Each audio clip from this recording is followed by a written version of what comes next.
नमस्कार साथियों, हमारी आप लोगों को पता है भारतीय राज्य व्यवस्था की हमारी 3 क्लास पहले हो चुकी है। यदि किसी कारण आपकी क्लास मिस हो गई, आपने नहीं देखा हो, तो आप पहले वो 3 क्लास देख लीजिए। यदि आप 3 क्लास में आपको या किसी को कोई समस्या हो तो आप कमेंट करके बताइए, या कोई चीज़ आपको समझ में नहीं आ रही, क्योंकि आपको समझना है, पॉलिटी को रटना नहीं है। और यदि आपको सब कुछ समझ में आ रहा है तो आप ज़्यादा से ज़्यादा शेयर कीजिए, ताकि और लोग इससे जुड़े और भारतीय राज्य व्यवस्था को एक नई अंदाज में सबके सामने प्रस्तुत हो और नई अंदाज में आप सभी लोग भारतीय राज्य व्यवस्था को सीखें। इसी कड़ी में दोस्तों, जो हमारी क्लास थी कल की, उसमें हमने देखा था प्रस्तावना के बारे में। किसके बारे में देखा था हमने? प्रस्तावना के। हमने प्रस्तावना के बारे में देखा था, और प्रस्तावना का जो आधार है उद्देश्य प्रस्ताव, वो भी हम लोगों ने पढ़ा था कि उद्देश्य प्रस्ताव किसने प्रस्तुत किया था? किसने किया था दोस्तों? पंडित जवाहरलाल नेहरू ने। कब किया था? 13 दिसंबर 1946। और संविधान सभा ने उसे स्वीकार कब किया था? 22 जनवरी 1947। और जो प्रस्तावना है, इस प्रस्तावना का विचार कौन से देश से लिया गया है? तो प्रस्तावना का विचार कौन से देश से लिया गया दोस्तों? आप सभी को पता है कहां से लिया गया? अमेरिका से। विचार अमेरिका से। और यदि आपसे पूछ ले कि प्रस्तावना की भाषा कहां से ली गई, तो जो प्रस्तावना की भाषा है वो कहां से ली गई दोस्तों? ऑस्ट्रेलिया से। और फिर जो शब्द हैं, जो एग्जाम हमसे पूछे जाते हैं, कौन कौन से शब्द पूछे जाते हैं, किस कर में पूछे जाते हैं, वो शब्द भी हम लोगों ने पढ़ ली। और उन शब्दों को समझते हुए सबसे पहले हमने पढ़ा था कि संप्रभुता क्या होती है, और संप्रभुता से संबंधित कितने प्रकार के क्वेश्चन आते हैं, वो सारी चर्चा की थी। फिर हमने बात की थी समाजवादी की। किसकी बात की थी? समाजवादी की बात कर ली थी। और फिर हम लोगों ने बात की थी कि पंथ निरपेक्ष क्या है और धर्म निरपेक्ष क्या है। पंथ निरपेक्ष क्या है और धर्म निरपेक्ष क्या है, धर्म का अर्थ क्या है, पंथ का अर्थ क्या है, गांधी जी के विचार क्या थे, वो सारी चीज हमने चर्चा कर ली थी। अब देखिए दोस्तों, इसके बाद प्रस्तावना में जो अगला शब्द आता है हमारे सामने, वो आता है लोकतांत्रिक। कौन सा शब्द आता है? लोकतांत्रिक।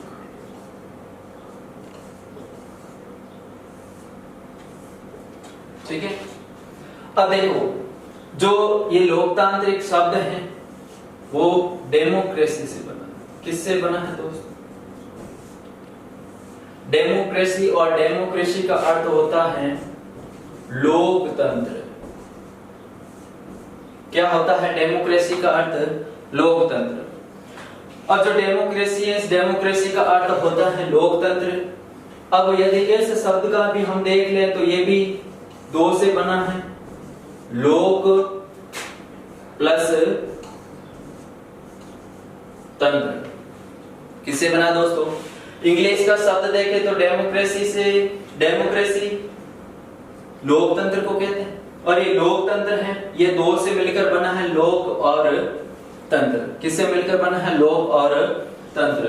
फिर देखिए दोस्तों, ये जो डेमोक्रेसी शब्द है, कौन सा शब्द? डेमोक्रेसी। ये डेमोक्रेसी 2 शब्दों से मिलकर बना, एक डेमो और दूसरा क्रेटिया।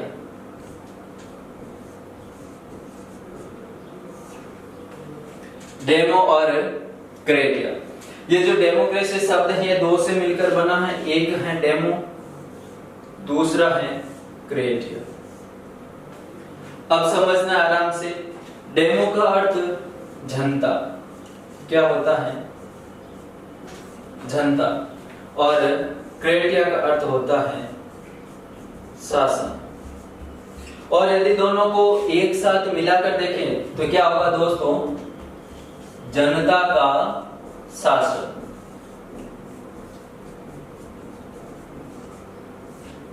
क्या होगा दोस्तों? जनता का शासन। अब यदि आपसे पूछे कि लोकतंत्र का अर्थ क्या होता है? जनता का शासन। लोकतंत्र कितने शब्दों से मिलकर? 2, डेमोक्रेटिया। डेमो का अर्थ जनता, क्रेटिया का अर्थ शासन। यदि दोनों को मिलाकर देखें तो जनता का शासन। वही चीज लोक का अर्थ क्या होता है? जनता। क्या होता है दोस्तों?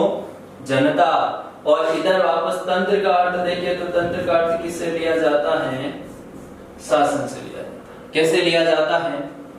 शासन से तंत्र का अर्थ लिया जाता है। अब देखिए दोस्तों, ये हो गया डेमोक्रेसी का अर्थ। अब आपसे कई बार पूछ जाता है कि जो लोकतंत्र है वो लोकतंत्र कितने प्रकार का होता है? क्या पूछ जाता है कि लोकतंत्र कितने प्रकार का होता है? तो आप सभी को ऐसे पता ही होगा कि लोकतंत्र के दो प्रकार होते हैं। एक तो वो जिसमें प्रत्यक्ष लोकतंत्र और एक अप्रत्यक्ष लोकतंत्र। लोकतंत्र के कितने प्रकार? एक प्रत्यक्ष लोकतंत्र और दूसरा अप्रत्यक्ष लोकतंत्र। अब देखिए दोस्तों, पहला हो गया प्रत्यक्ष लोकतंत्र।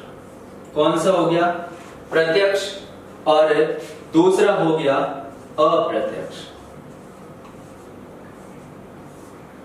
दूसरा कौन सा हो गया? अप्रत्यक्ष। अब प्रत्यक्ष क्या होता है, अप्रत्यक्ष क्या होता है, इसको जरा थोड़ा सा समझना।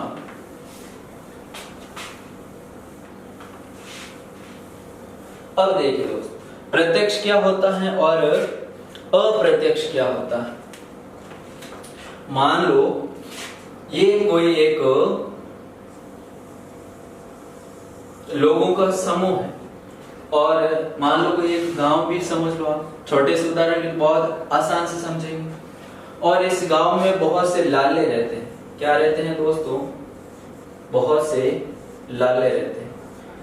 अब लाले अकेले तो रह नहीं सकते, ठीक है, साथ कई गांव में या ऐसी गांव में लाले भी रहते हैं और लालियां भी रहती हैं।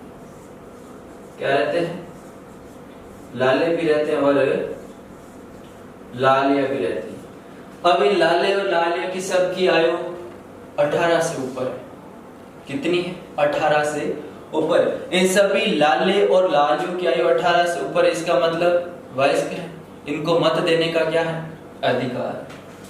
जब ये लाले और लालियां, समझ रहे हो दोस्तों, ध्यान से समझना, यदि ध्यान से समझ लिया तो कभी आप भूलोगे नहीं, ठीक है। ये लाले और लालियां मिलकर किसी एक लाले या लाले को चुनते हैं।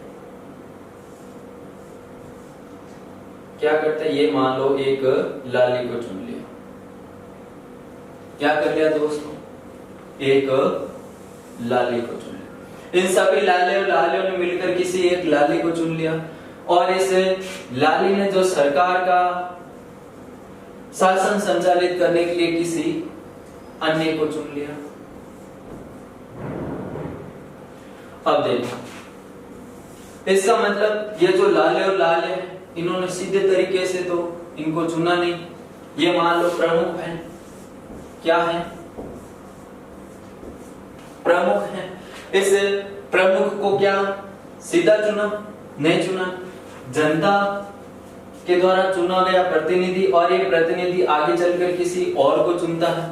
तो इस प्रकार का जो हमारा लोकतंत्र हो गया वो किस टाइप का हो जाएगा? ये जो आपके सामने है वो क्या हो जाएगा? अप्रत्यक्ष लोकतंत्र का उदाहरण। जो इस टाइप का है उसको हम क्या कहेंगे? अप्रत्यक्ष लोकतंत्र। कौन सा लोकतंत्र? अप्रत्यक्ष लोकतंत्र हो जाएगा। कौन सा हो जाएगा? अप्रत्यक्ष। अब देखिए दोस्तों, ये अप्रत्यक्ष हो गया। तो जो हमारा भारत देश है, कौन सा? हमारा अपना भारत जो देश है, उस भारत देश में किस तरीके की लोकतंत्र है? यदि आपसे पूछ लिया जाए या कोई भी आपसे पूछ ले कि बताओ भारत में किस प्रकार का लोकतंत्र है, तब आपका ऑप्शन क्या होगा कि भारत देश में, हमारे भारत देश में कैसा है? अप्रत्यक्ष लोकतंत्र है। कैसा है दोस्तों?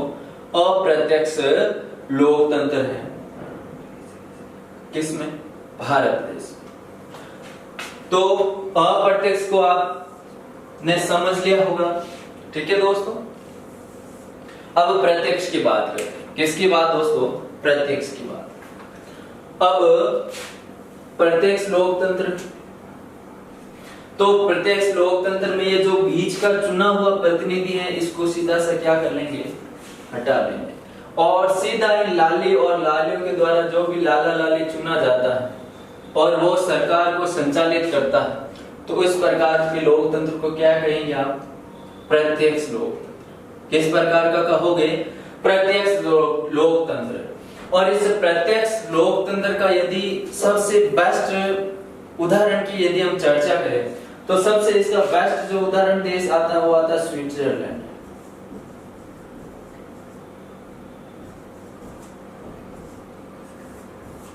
कौन सा दोस्तों, स्विट्जरलैंड। प्रत्यक्ष लोकतंत्र का सबसे अच्छा उदाहरण जो है स्विट्जरलैंड, समझ गए। तो लोकतंत्र और अब्राहम लिंकन, आपको ना आप लोगों ने सबने नाम सुना ही होगा। अब्राहम लिंकन ने भी इस लोकतंत्र की एक बहुत ही अच्छी परिभाषा दी है जो लगभग एग्जाम में कई बार पूछ जाते हैं कि ये वाक्य किसके द्वारा कही या ये परिभाषा किसने दी थी। अब देखो अब्राहम लिंकन ने क्या कहा था कि जनता के लिए, जनता के द्वारा चुनी हुई सरकार क्या कहलाती है, लोकतंत्र। क्या कहलाती है, लोकतंत्र। तो ये विचार किसने दिया था या ये परिभाषा किसने दी थी, अब्राहम लिंकन ने दी थी दोस्तों। अब इसके बाद हम अगली चर्चा करते हैं। अगला जो हमारा शब्द है, शब्द हम एक एक शब्द को समझ रहे हैं दोस्तों। यदि आपको समझ में नहीं आ रहा है कोई शब्द तो आप कमेंट करके बता सकते हो, कमेंट करके बता सकते हो। अब देखो अगला जो शब्द था हमारा कौन सा दोस्तों, गणराज्य। कौन सा, गणराज्य, रिपब्लिक, ठीक है। अब देखिए दोस्तों जो गणराज्य है, अब गणराज्य कहते किसे या किन देशों को हम गणराज्य कहते हैं। अब देखो जिस देश में राष्ट्र का अध्यक्ष, ध्यान से समझना दोस्तों, जिस देश में राष्ट्र का जो अध्यक्ष होता है, राष्ट्र का, जिस देश में जो राष्ट्र का अध्यक्ष यदि निर्वाचित हो, क्या हो, जिस देश में यदि राष्ट्र का अध्यक्ष क्या हो, निर्वाचित हो, राष्ट्र का अध्यक्ष क्या हो, निर्वाचित हो, तो उस देश को हम क्या कहेंगे, गणराज्य देश कहेंगे। कौन सा देश कहेंगे, गणराज्य देश कहेंगे। एक बार वापस समझिए दोस्तों, जिस देश में राष्ट्र का अध्यक्ष निर्वाचित हो, इलेक्टेड हो, उस देश को हम कौन सा देश कहेंगे, गणराज्य देश कहेंगे। कौन सा देश कहेंगे, गणराज्य देश। जैसे हम उदाहरण के तौर पर बात करते हैं तो हमारा भारत देश लेते हैं, कौन सा देश, यदि हम बात करते हैं तो हमारे भारत की बात करते हैं, हमारा भारत, आप सबका भारत, ठीक है। हम भारत की चर्चा करते हैं तो भारत के अंदर जो राष्ट्र का अध्यक्ष है, भारत देश में जो राष्ट्र का अध्यक्ष वो कौन है दोस्तों, भारत देश का, अपने भारत का जो राष्ट्र का अध्यक्ष है वो कौन होता है, राष्ट्रपति होता है। कौन होता है, राष्ट्रपति। अब भारत देश का राष्ट्रपति इलेक्टेड होता है या नहीं होता है, भारत देश का राष्ट्रपति निर्वाचित होता है या नहीं होता है, तो निर्वाचित होता है। इसका मतलब भारत कैसा है, एक गणराज्य देश। हम बोल सकते हैं कि भारत क्या है, एक गणराज्य देश। ये हम बात बोल सकते हैं, क्यों बोल सकते हैं, क्योंकि राष्ट्र का अध्यक्ष यानी कि राष्ट्रपति भारत के अंदर कैसा है, निर्वाचित है। कैसा है दोस्तों, निर्वाचित है। इसलिए हम क्या कहेंगे, भारत एक गणराज्य देश है। कैसा है, गणराज्य देश है। और यदि हम दूसरी बात करें अमेरिका की, किसकी बात, अमेरिका की, तो जो अमेरिका है वो भी एक कैसा देश है, गणराज्य देश है।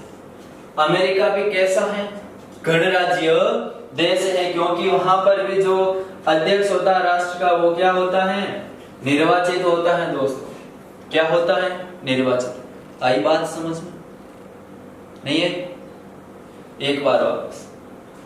राष्ट्र का अध्यक्ष, जिस देश में राष्ट्र का अध्यक्ष निर्वाचित हो उस देश को क्या कहेंगे? गणराज्य देश कहेंगे। जैसे भारत देश में राष्ट्र का अध्यक्ष राष्ट्रपति होता है, वो क्या होता है? इलेक्टेड होता है। इसलिए भारत देश को क्या कहेंगे? एक गणराज्य देश कहेंगे। अगली बात, ब्रिटेन की बात करते हैं। किसकी बात दोस्तों? कई बार आपसे सीधा सा ऐसा पूछ लिया जाता है कि ब्रिटेन एक गणराज्य देश है या नहीं। क्या पूछा जाता है कि ब्रिटेन एक गणराज्य देश है या नहीं है? तो आप क्या बताओगे? है या नहीं है? तो ब्रिटेन, शाबाश, ब्रिटेन गणराज्य देश नहीं है। याद रखना, ब्रिटेन लोकतांत्रिक देश जरूर है लेकिन गणराज्य देश नहीं। अब ब्रिटेन गणराज्य देश क्यों नहीं है? क्योंकि आप सबको पता है कि ब्रिटेन के अंदर जो राष्ट्र का अध्यक्ष होता है, ब्रिटेन के अंदर जो राष्ट्र का अध्यक्ष होता है वो राजा या रानी होती है। ब्रिटेन के अंदर राष्ट्र का अध्यक्ष कौन होता है? राजा या रानी होती है। अब ये राजा या रानी है, ये निर्वाचित तो होते नहीं, सीधी सी बात है। आप लोग इतिहास वगैरह पढ़ते हो तो ये जो राजा रानी होता है, उत्तराधिकारी होता है। मान लो ये रानी, तो इसका जो बेटा होगा, बड़ा ज्येष्ठ पुत्र, वो क्या बन जाएगा? राजा बन जाएगा। तो वही परंपरा ब्रिटेन के अंदर भी लागू। इसलिए जो राष्ट्र का अध्यक्ष है वो निर्वाचित नहीं होता है। इसलिए ब्रिटेन को हम क्या नहीं कहेंगे? एक गणराज्य देश नहीं कहेंगे। यदि आपसे पूछ जाए कि ब्रिटेन एक गणराज्य देश है या नहीं है, तो आप सीधा से क्या बता दोगे? ब्रिटेन एक गणराज्य देश नहीं है। क्या बताओगे? ब्रिटेन एक गणराज्य देश नहीं है, जबकि ब्रिटेन एक लोकतांत्रिक देश है। क्योंकि सरकार का प्रमुख प्रधानमंत्री क्या होता है? निर्वाचित होता है। जबकि भारत और अमेरिका देश कैसे देश हैं? गणराज्य देश है दोस्तों। कैसे हैं? गणराज्य देश। तो मेरे ख्याल से यहाँ से जो भी क्वेश्चन आएगा आपका गलत कभी भी नहीं होगा। बस आपको क्या रखना है? अपना प्रेम इसी तरह बनाए रखना है, ज्यादा से ज्यादा शेयर कीजिए।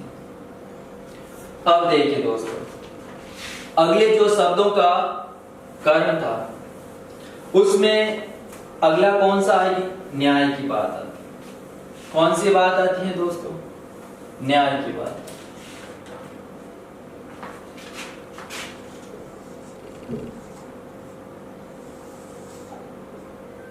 न्याय की बात आती है। किसकी बात आती है?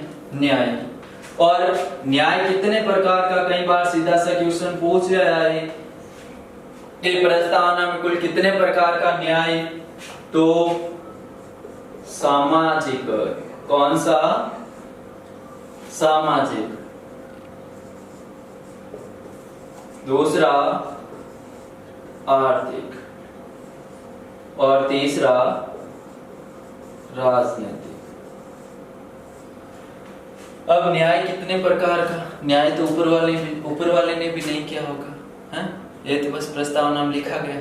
कोई नहीं दोस्तों, आप आराम से पढ़ते रहिए, आपके साथ भी न्याय जरूर होगा। सामाजिक, आर्थिक, राजनीतिक, ये तीन प्रकार के न्याय का कंसेप्ट कहां पर दिया गया? प्रस्तावना। कहां दिया गया है? प्रस्तावना। क्योंकि हम क्या पढ़ रहे हैं? प्रस्तावना ही पढ़ रहे हैं।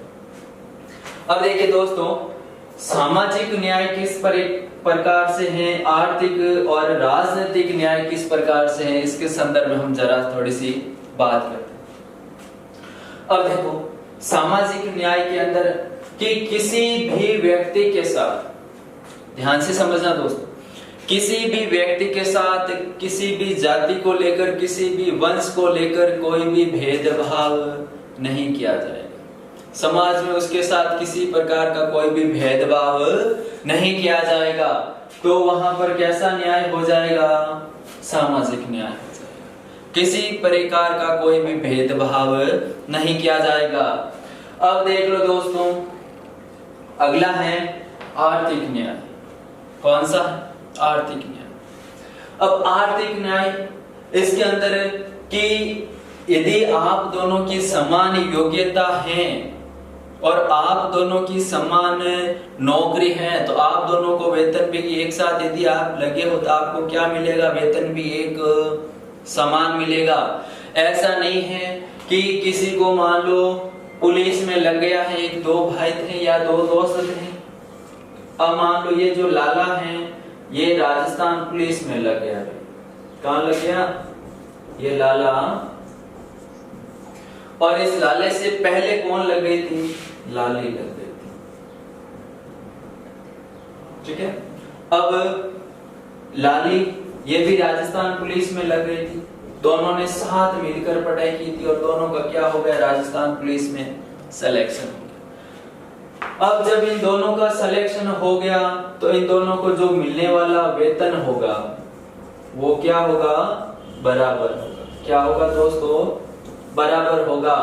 इनके साथ कदापि ये भेदभाव नहीं किया जाएगा कि भाई ये लाली है इसको क्या देते, कम देते, और ये लाला है इसको ज्यादा देते, या ये लाला है इसलिए इसको कम देते और ये लाली इसलिए इसको ज्यादा देते। इसका प्रकार का कोई भी प्रभाव नहीं पड़ेगा। तो देखिए दोस्तों, जब वेतन बराबर दे दिया जाएगा, यदि कोई काम कर रहे हैं तो स्त्री को भी वही पेमेंट मिलेगा जो काम कर रहा है पुरुष, उसी के बराबर। यदि दोनों 8 घंटे बराबर काम करते हैं तो दोनों को वेतन भी क्या मिलेगा, बराबर ही मिलेगा। फिर देखिए दोस्तों, राजनीतिक न्याय।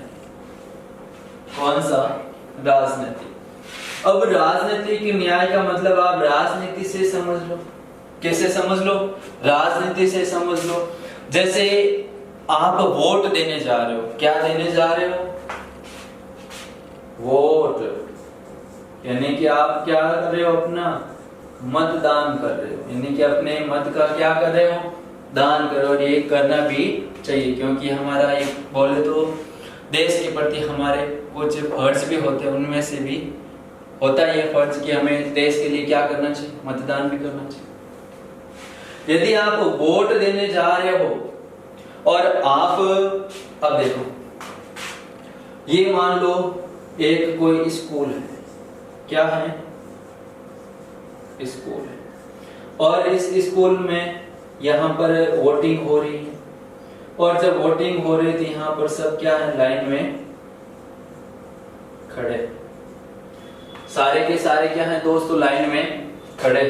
जब ये सारे के सारे लाइन में खड़े हैं तो आप भी यहाँ खड़े हो, और आपके पीछे जब आप खड़े हो तो आपके पीछे मान लो कैटरीना कैफ आके खड़ी हो जाए। कौन हो जाए, कैटरीना कैफ। ऐसे कहाँ किस्मत है ना, कोई नहीं। अब देखो किस्मत की बात है दोस्तों कि मानने में क्या जाता है, ठीक है, समझ लो। आप यहाँ खड़े और आपके पीछे कैटरीना कैफ आके खड़ी हो जाए तो आप खड़े रह पाओगे, हैं? नहीं, आपको तो खड़े रहना है। तो जो आप वोट देने जा रहे हो तो आपका वोट भी कितना काउंट होगा, 1 होगा। और ये जो कैटरीना कैफ आपके पीछे पीछे वोट देने जाएगी, इसका भी वोट कितना काउंट होगा, 1 ही होगा। ऐसा नहीं कि कैटरीना कैफ है तो इसने 1 वोट डाला तो इसके वोट को 5-10 काउंट कर लिया जाए, ऐसा तो नहीं है।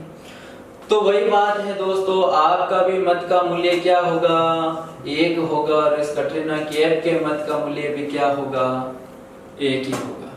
ठीक है, तो ये हो गया राजनीतिक न्याय। यहाँ से सीधा सॉल्यूशन पूछ ले कि प्रस्तावना में कितने प्रकार की न्याय की व्यवस्था की गई है, तो 3 सामाजिक, आर्थिक और राजनीतिक न्याय की व्यवस्था की गई। अब देखिए दोस्तों, अगला जो शब्द है जिसके संदर्भ में हम बात कर रहे हैं,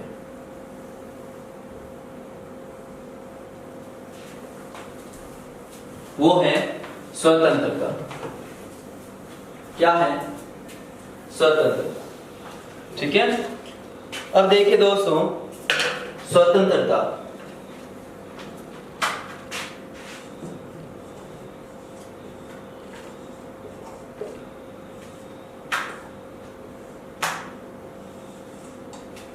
स्वतंत्रता, ठीक है। जब ये स्वतंत्रता की बात आ गई तो अब देखिए दोस्तों, मैंने आपको पहले ही बता दिया है कि कितने प्रकार की स्वतंत्रताओं का उल्लेख किया जाता है, प्रस्तावना में किया गया है। तो सबसे पहला कौन सा है, विचार। सबसे पहला कौन सा है? विचार। दूसरी स्वतंत्रता अभिव्यक्ति, फिर विश्वास, फिर धर्म और फिर उपासना। ये 5 प्रकार की स्वतंत्रताओं का उल्लेख किया गया है भारतीय संविधान की प्रस्तावना में। कितने प्रकार की? इन 5 प्रकार की स्वतंत्रताओं का उल्लेख मिलता है, किस में मिलता है दोस्तों? भारतीय संविधान की प्रस्तावना में। अब सीधा सा सबसे पहला तो क्वेश्चन यहीं से, यदि आपसे पूछे कि भारतीय संविधान की प्रस्तावना के आधार पर कुल कितनी स्वतंत्रताएं दी गई हैं, तो कुल स्वतंत्रताएं कितनी हो जाएगी? काउंट कर लो, 1 2 3 4 5। कितनी हो गई दोस्तों? 5। बिल्कुल आराम से समझना, एक भी क्वेश्चन गलत नहीं होना चाहिए इस बार पॉलिटी से। कितने प्रकार की स्वतंत्रताएं? 5 प्रकार की स्वतंत्रताएं दी गई। किसमें दी गई हैं? प्रस्तावना से। और यदि दूसरा आपसे सीधा सा यही क्वेश्चन पूछ ले, दूसरा यदि आपसे सीधा सा यदि क्वेश्चन पूछ ले कि भारतीय संविधान किसके आधार पर? कि भारतीय संविधान में नागरिकों को कुल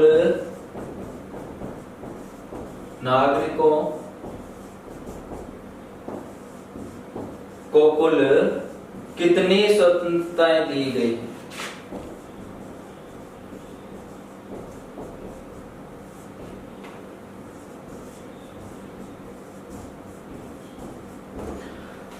तो आपका ऑप्शन क्या हो जाएगा? 6। कितने हो जाएगी दोस्तों? 6 हो जाएगी। और ये 6 स्वतंत्रताओं का उल्लेख संविधान के कौन से अनुच्छेद में है? हाँ जी बिल्कुल, अनुच्छेद 19 में है। बोलने की स्वतंत्रता है आपको, प्रेस की स्वतंत्रता है, ठीक है। ये सारे किस में है? अनुच्छेद 19 में। जब हम मौलिक अधिकारों की बात करेंगे, आप मौलिक अधिकार वाला टॉपिक पढ़ेंगे, उस समय बहुत आराम से क्या कर लेंगे, जो सारे के सारे अधिकार है वो क्या कर लेंगे, पढ़ लेंगे, ठीक है दोस्तों। प्रस्तावना के आधार पर कितनी? 5। और भारतीय संविधान के आधार पर 6। किसमें है उल्लेखित? अनुच्छेद 19। किसमें दोस्तों? फिर इसके बाद अगला जो शब्द आता है समानता। क्या आता है? समानता। और समानता में अवसर की भी समानता है। सभी को क्या मिलेगी, चाहे वो लाला हो या लाली हो, दोनों को अवसर की समानता क्या मिलेगी दोस्तों? बराबर मिलेगा। लाली भी पढ़ी लिखी है और लाला भी पढ़ा लिखा है, तो दोनों की योग्यता यदि सेम है तो दोनों को अवसर के बराबर क्या है? समानता। और दोनों को प्रतिष्ठा की भी क्या है? समानता। और अगला जो हमारा शब्द आता है बंधुत्व। कौन सा शब्द? बंधुत्व जो शब्द आता है, और बंधुत्व का अर्थ होता है भाईचारा, ठीक है। क्या होता है दोस्तों? भाईचारा। तो साथ अभी जो हमने पढ़ा था प्रस्तावना से संबंधित किस प्रकार से क्वेश्चन पूछे जाते हैं, कौन कौन से शब्दों से एक एक शब्द का हम लोगों ने अर्थ जाना है, और उससे संबंधित कितने टाइप के कुछ क्वेश्चन बनते हैं, वो सारी की सारी चर्चा कर ली। अब देखो दोस्तों, प्रस्तावना से संबंधित मैंने आप लोगों को बताया कि प्रस्तावना में पहले संशोधन के क्वेश्चन पूछे जाते हैं, और अब भी पूछे जाते हैं कि प्रस्तावना में संशोधन कौन से संविधान संशोधन के आधार पर किया जाता है, या कौन से अनुच्छेद में किया जाता है प्रस्तावना में संशोधन, और प्रस्तावना में पहले संशोधन कब किया गया, तो इसके संदर्भ में बात करते हैं। तो जो हमारा अगला पॉइंट है प्रस्तावना में संशोधन, क्या होगा? प्रस्तावना में संशोधन। अब देखो दोस्तों, एक इसमें आपको 2 मामले याद रखने हैं। क्या याद रखने हैं? 2 मामले। और संविधान संशोधन आप सभी को पता है, कौन से में किया जाता है? भारतीय संविधान के कौन से अनुच्छेद में संविधान संशोधन किया जाता है? आप सबको पता है भारतीय संविधान का अनुच्छेद 368, इसमें क्या किया जाता है? संविधान संशोधन का उल्लेख है। लेकिन आपको यहाँ पर दो मामले याद रखने, जिसमें एक मामला था, मामले तो सारे याद रखने है ही हैं, समझ गए, लेकिन यहाँ पर भी जो प्रस्तावना से संबंधित भी मामले हैं उनको भी क्या रख लेना, थोड़े से याद रख लेना। अब देखिए दोस्तों, एक जो मामला आता है बेरूबारी मामला, बेरूबारी बनाम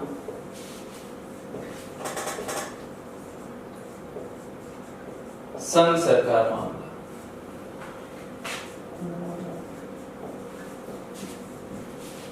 कौन सा हो जाएगा?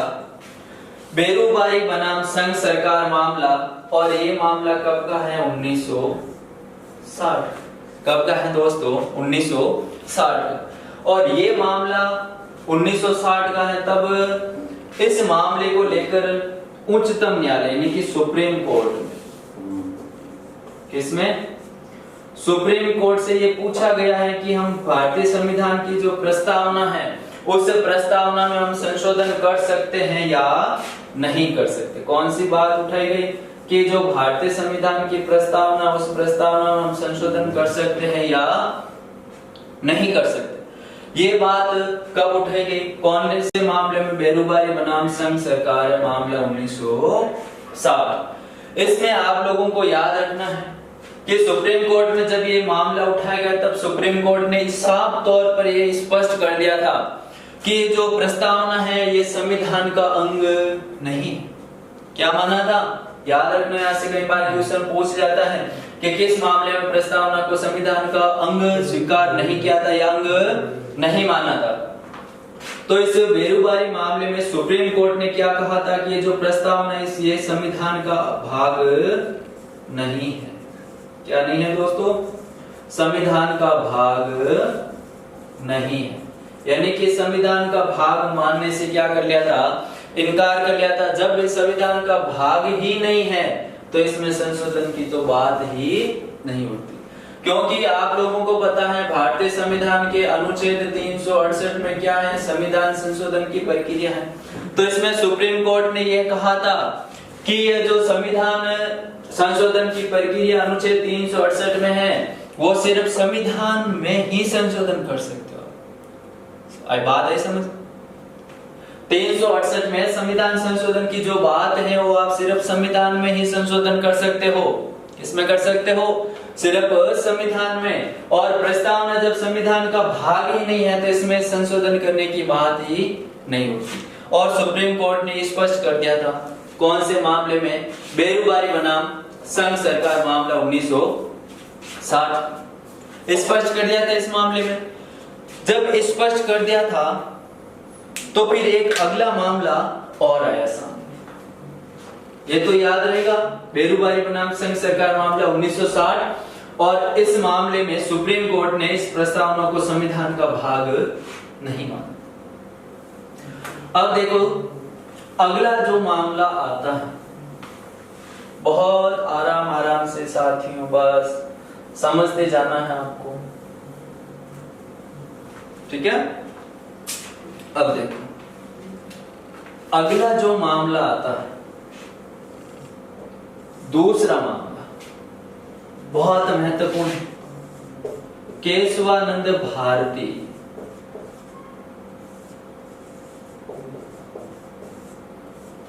भारती बनाम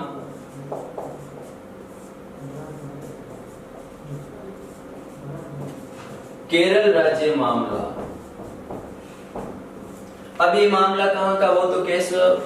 वो तो बेरूबारी का था 1960। और ये केशवानंद भारती बनाम केरल राज्य मामला 1973। कई बार सीधी मामलों की डेट तारीख सनी पूछ लिया जाता है कि केशवानंद भारती मामला कब का था?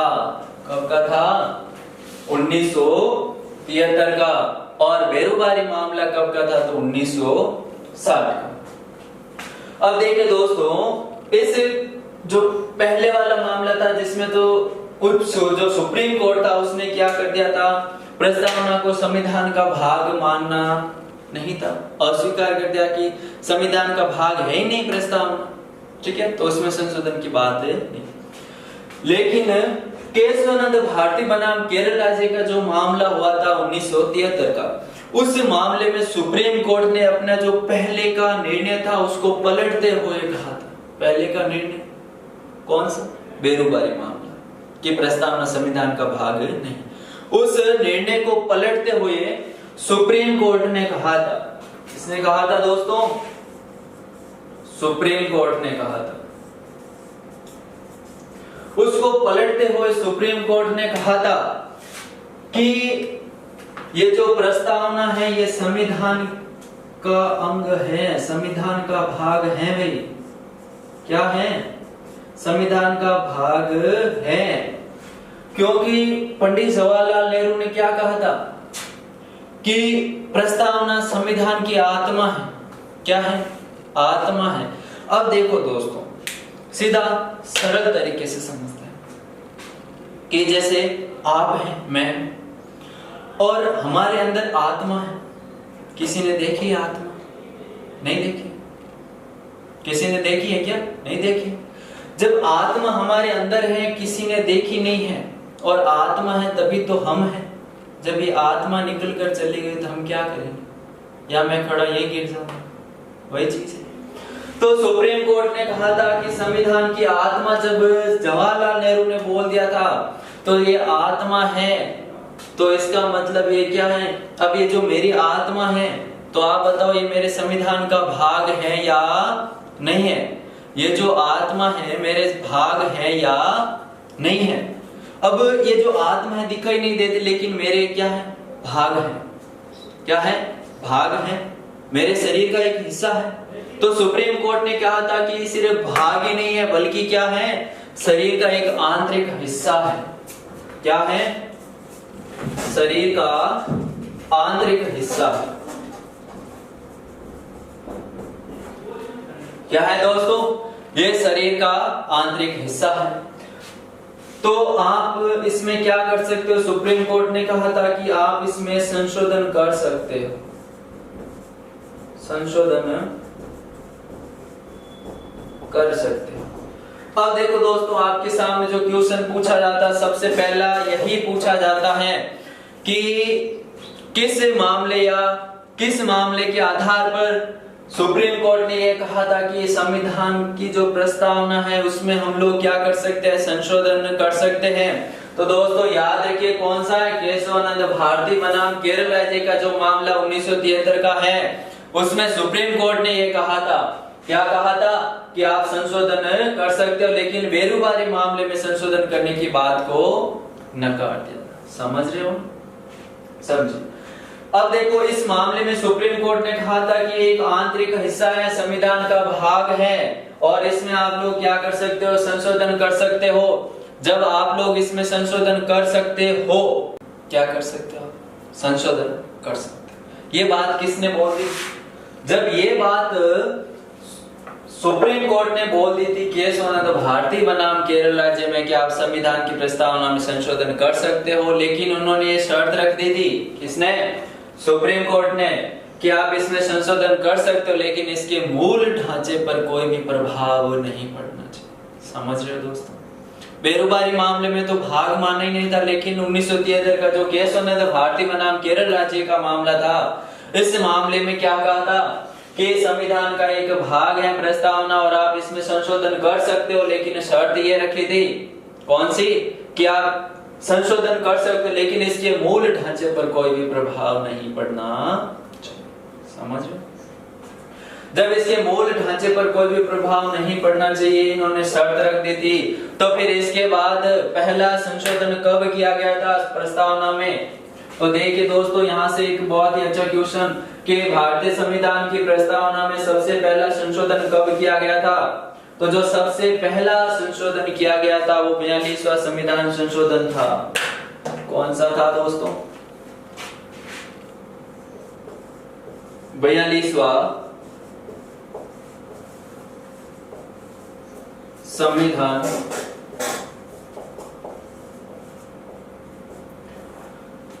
42वां संविधान संशोधन जो प्रस्तावना में पहला संशोधन किया गया था, और 42वां कब का है दोस्तों?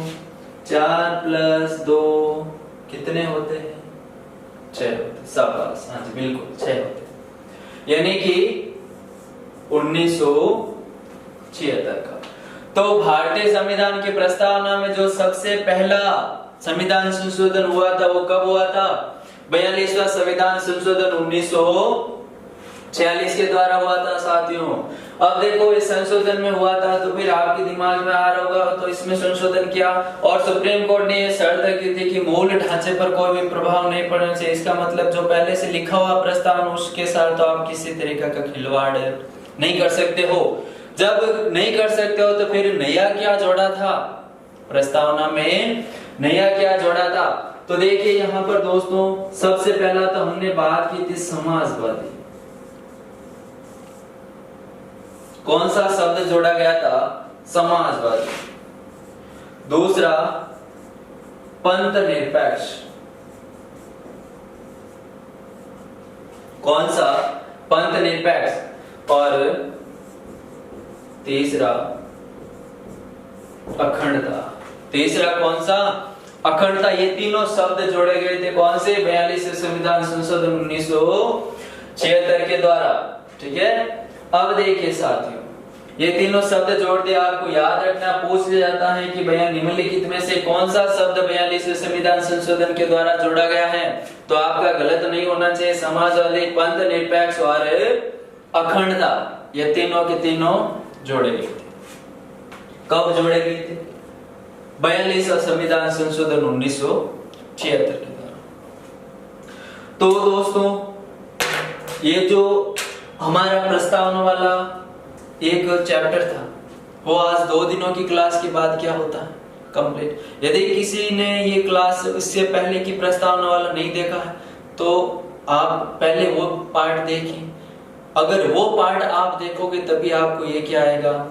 समझ में आएगा। और साथियों पॉलिटी की जो हमारी क्लास हो गई है वो सारी की सारी आप देखिए। और साथियों एक बात, जो हमारे गुरुकुल टीम के जो सारे मेंबर हैं, जो सारे सदस्य हैं, वो एक से एक बढ़कर आपके सामने कंटेंट रखने की कोशिश करें। तो वो ज्यादा से ज्यादा आपको बताने की कोशिश करें ताकि आपका जो भी एग्जाम आने वाला हो उसमें आप ज्यादा से ज्यादा क्या कर सकते हो? क्वेश्चन राइट कर सकते। जब आपके क्वेश्चन राइट हो जाए तो आपका क्या हो जाए? सिलेक्शन हो जाए। इसी उम्मीद पर आपके सामने जितना हो सके उतना बताने की कोशिश करें। तो आपके साथ जब हम इतना कर रहे हैं तो फिर आप अपने प्यार में कंजूसी क्यों कर रहे? बात समझने की दोस्तों, ठीक है? क्योंकि आपका प्यार ही हमारा हौसला बढ़ाता है। क्या बढ़ाता है? आपका प्यार ही हमारा जब हौसला बढ़ाता है, तो जब आप हमारा हौसला बढ़ाओगे तो आप देखो कंटेंट और भी ज्यादा आपके सामने, वो बातें बताऊंगा जो शायद आपको कम पता, वो सारी की सारी मैं संविधान आपके सामने रख दूंगा और बहुत ही सरल तरीके से, बस आपका प्यार बना रहे। ठीक है? अगर किसी को किसी प्रकार की कोई समस्या हो दोस्तों तो आप कमेंट कर सकते हो। क्या कर सकते हो? यदि आप कुछ सुधार भी चाहते हो कि ये सुधार होना चाहिए तो भी आप क्या कर सकते हो? कमेंट कर सकते हो। ठीक है दोस्तों, इसी के साथ हम अगला नेक्स्ट टॉपिक है जो नई क्लास में लेकर आएंगे। धन्यवाद दोस्तों।